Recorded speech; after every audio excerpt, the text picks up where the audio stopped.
বাংলাদেশে যদি একটি সুষ্ঠু নির্বাচন হয় তাহলে দেখবেন যে জনগণ কাকে চায়, কাকে ভোট দিচ্ছে। এখন আপনারা বলতে পারেন যে বাংলাদেশে এখন তো বড় দল বিএনপি।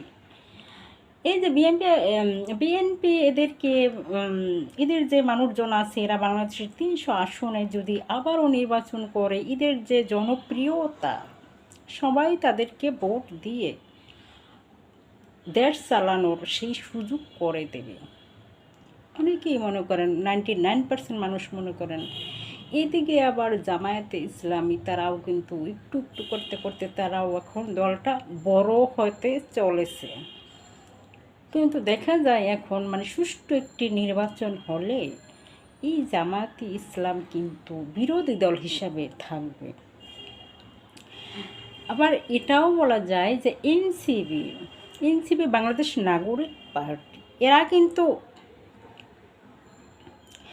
রাষ্ট্র সহজে ছাড়বে না। কারণ এরা শুধু একটা কথাই বলে যে আমাদের গণঅভ্যুত্থান, আমরা সমন্বয়করা এই যে কোটা আন্দোলনের সময় আমরা মেধা ছিলাম, আমাদের কারণে আজ দেশ স্বাধীন হয়েছে। মুক্তি পাইছে বিএনপি, মুক্তি পাইছে জামায়াত, মুক্তি পাইছে এরকম আরও দল আছে, তারা মুক্ত বলতে আবার শেখ হাসিনা সরকার কিন্তু ওই দাড়িওয়ালা মানুষ দেখতে বলতো রাজাকার।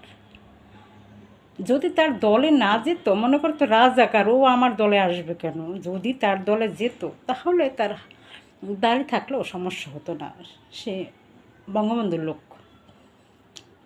এখন এই হুজুরেরা মুক্তি পেয়েছে, তারা এখন সুন্দরভাবে মাঠে নামছে, নামাজ রোজা করতে পারছে, তারা জেল থেকে মুক্তি, আয়নাঘর থেকে মুক্তি।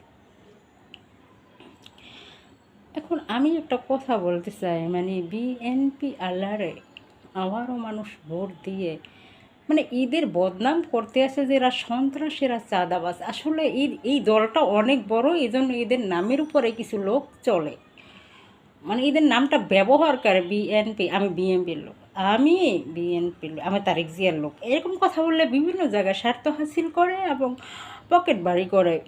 এই হয়েছে তারা সমস্যার ভিতরে আছে। পৃষ্ঠপোষক বিএনপি, পৃষ্ঠপোষক আসলে অরিজিনাল বিএনপি না।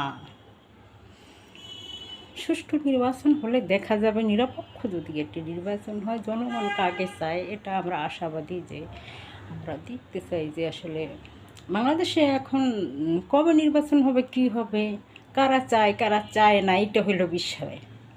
এনসিপি মনে করে নির্বাচন হলে তো বাংলাদেশ